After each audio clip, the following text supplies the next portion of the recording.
ఈ రాష్ట్రంలో కరువు అనే మాట ఉండదు. దానికే ప్రణాళికలు తయారు చేసుకున్నా. ఇప్పుడు మీకంతా కాలువలు ఉన్నాయి. పోలవరం రైట్ మెయిన్ కెనాల్ ఉంది. ఆ కెనాల్ నుంచి కానీ మీకు అందరికీ నీళ్లు ఇచ్చి అన్ని చెరువులకు నీళ్లు పెట్టి 3-4 సార్లు ఇస్తే ఆటోమేటిక్ గా భూగర్భ జలాలు గోపాలపురంలో పెరుగుతాయని చెప్పి కూడా నేను మీకు తెలియజేస్తున్నా. ఈరోజు మీరు ఒకసారి చూస్తే రాష్ట్రం మొత్తం డిసెంబర్ 1కి 6.2 లేకుంటే 6.8 మీటర్లు భూగర్భ జలాలు వచ్చాయి. మీ నియోజకవర్గం మాత్రం 18 మీటర్లు. ఈస్ట్ గోదావరి జిల్లా. దానికి కారణం ఇక్కడుండే భూమి. రాయలసీమలో మీరు బాగా కరువు సీమ, అక్కడంతా 4 మీటర్లకు వచ్చింది నంద్యాల. ఇవన్నీ నీళ్లు తీసుకుపోయిన తర్వాత, చెరువుల్లో నీళ్లు పెట్టిన తర్వాత రాయలసీమలో భూగర్భ జలాలు పెరిగాయి. ఇప్పుడు నీళ్లు తక్కువ ఉండే ప్రాంతాన్ని మీరు చూస్తే ఈస్ట్ గోదావరి, రెండోది ఏలూరు జిల్లా, కొత్త జిల్లా, ఈ 3 తర్వాత ప్రకాశం జిల్లా. అందరూ ఆలోచించేది నీరంటే జలాశయాల్లో ఉండే నీరు మాత్రం ఆలోచిస్తారు, చెరువుల్లో ఉండే నీరు ఆలోచిస్తున్నారు.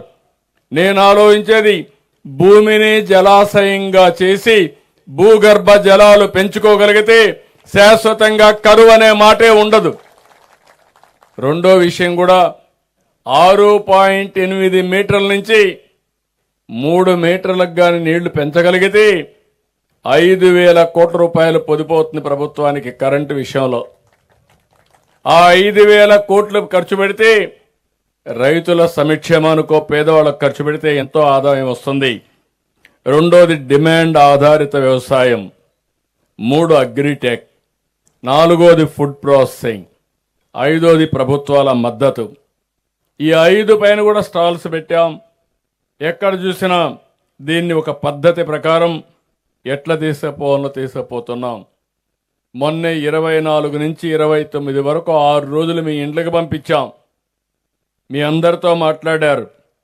ఈరోజు రైతు సేవా కేంద్రం వారిగా రాష్ట్రంలో ఉండే 10,800 సెంటర్లో ఈ కార్యక్రమాన్ని పెట్టాం. నేను ఒకటే ఆలోచిస్తున్నాను, వ్యవసాయం నిరంతరం సాగాలి. నమ్ముకున్న రైతు గిట్టుబాటు ధర రావాలి. మీరు కూడా ఆదాయాన్ని పెంచుకునే పరిస్థితి రావాలి. ఈరోజు ఒక్క విషయం మీరు గుర్తుపెట్టుకోండి, నేను చాలా సమస్యల పరిష్కారం చేయగలుగుతున్నాను, కానీ రైతు సమస్యలు మాత్రం కొంచెం సమయం కూడా పడుతుంది. దీనికి కూడా కారణాలు చెప్తున్నాను. కానీ ఎట్టి పరిస్థితుల్లో ఈ సమస్యకు పరిష్కార మార్గం దొరికే వరకు, రైతులకు న్యాయం దొరికే వరకు, గిట్టుబాటు ధర వచ్చే వరకు పోరాడుతూనే ఉంటాను. ఈరోజు కరెంట్ ఉంది. కరెంటు విషయంలో మీరు ఒకసారి చూస్తే నేను సమస్యను పరిష్కారం చేయగలుగుతున్నాను. అస్తవ్యస్తం చేసి వెళ్ళారు. నేను ఆ రోజు హామీ ఇచ్చాను, నేను కరెంటు ఛార్జీలు పెంచనని చెప్పా. కరెంటు ఛార్జీలు పెంచనని మరొకసారి మీ అందరికీ విజ్ఞప్తి చేస్తున్నా. నిన్నే రివ్యూ చేశాను. ఎందుకంటే అనేకమైన వినూత్నమైన కార్యక్రమాలతో ముందుకు పోయాం. ఇంటి మీదనే కరెంటు తయారు చేసుకోవడం, సోలార్ ఉత్పత్తి చేసుకోవడం, మీ పొలంలోనే కరెంటు ఉత్పత్తి చేసుకోవడం కుసుమ్ ద్వారా, ఇంకా అవసరం సబ్ స్టేషన్లోనే కరెంటు ఉత్పత్తి చేసి అక్కడే ఇచ్చి ట్రాన్స్మిషన్ లాసెస్ తగ్గించడం. ఇలాంటి వినూత్నమైన కార్యక్రమాల ద్వారా భవిష్యత్తులో కరెంటు ఛార్జీలు పెంచకుండా క్వాలిటీ కరెంట్ ఇచ్చే పరిస్థితికి వస్తాం.